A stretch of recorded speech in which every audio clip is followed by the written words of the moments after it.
You know, a fly that I could never be without, one that's always in my fly arsenal, and one that we're going to tie right now is called the pheasant tail foam beetle. I've taken fish on foam beetles 12 months out of the year in Yellowstone country. And it's kind of funny in that I was just visiting with my friend Yvonne, and we were talking about flies and fly patterns. And that's how I met Yvonne. One afternoon, I was tying foam beetles in the shop, and Yvonne walked in the door, and we got talking about fly fishing, and we became instant friends, and that's almost 40 years ago. I still had all my hair and my teeth back then.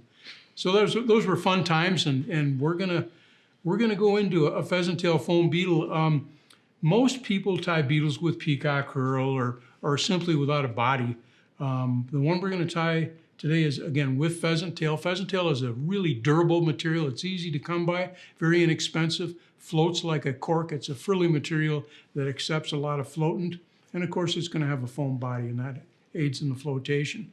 So simply, and we're using a TMC XC110BL hook, a barbless hook. This happens to be Danville 6.0 thread. You can use UNI-Thread. You can use Semperfli classic wax thread. There's all kinds of great threads out there in the market right now, but for this particular fly, we're going to use that.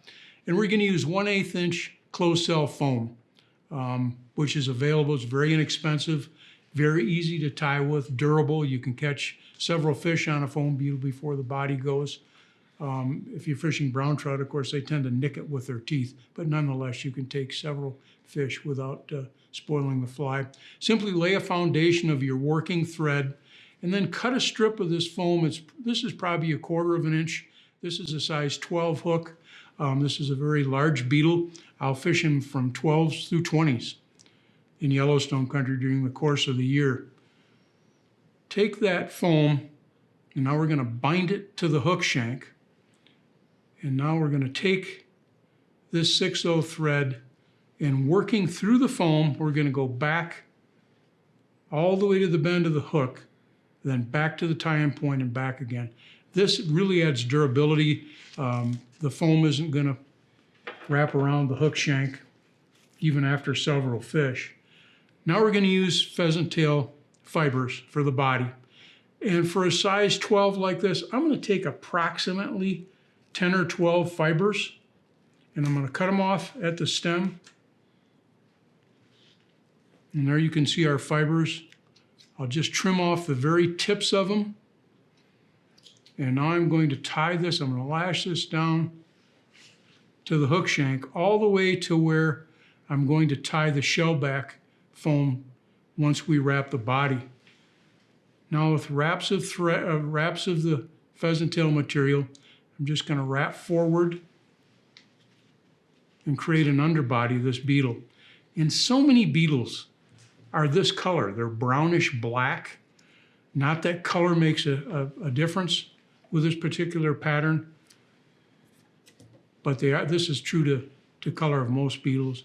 Now with my thread, I'm going to go back and crisscross. Notice I went back and wrapped in big open wraps back to the tie-in point of the foam and the pheasant tail, and I'm going to go back and crisscross those wraps. This will add durability to this. You can't break this. You can catch 20 fish on this, and this body will not break. If you left it alone and didn't wrap it with your working thread, you'd catch a couple of fish, and then the fibers would start to break. Now I'm going to carry the strip of closed cell foam back over the body that we created, that underbody. And I'm going to tie this down about 2/3 of the way up the hook shank. For those of you who are getting kind of long in the tooth, we're going to add a little bit of fluorescent pink foam for visibility after we put the legs on. Don't do it until afterwards. And I say that because so often guys go, oh, right now I'm going to put the indicator, almost like a strike indicator, if you will, the high-vis foam on right here, and then try to put the legs on. Do not do that. Put the legs on first. And these are medium round rubber legs. They're black. I don't think color makes that big of a difference.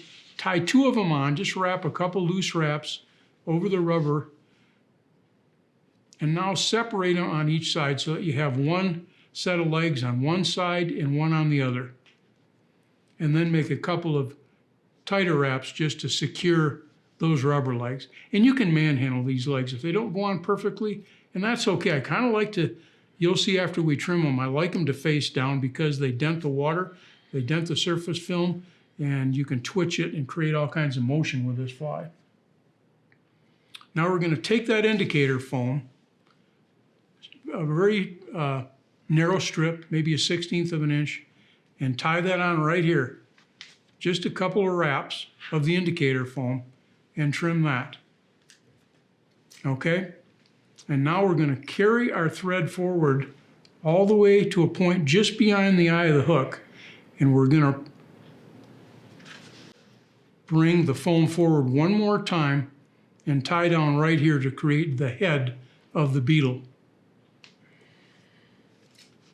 Next, I'm going to trim my legs a little bit right now just to get them out of the way.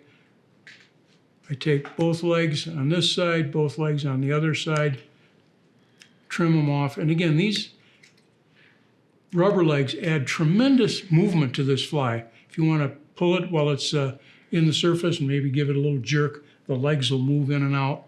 Sometimes that stimulates a rise from a fish. Now I'm going to whip finish.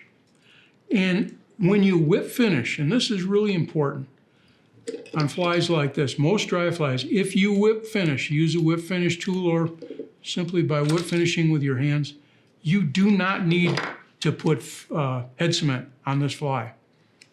Now I'm going to trim, and next I'm just going to round off the head. And now I'll take this little simple tool so that you can see.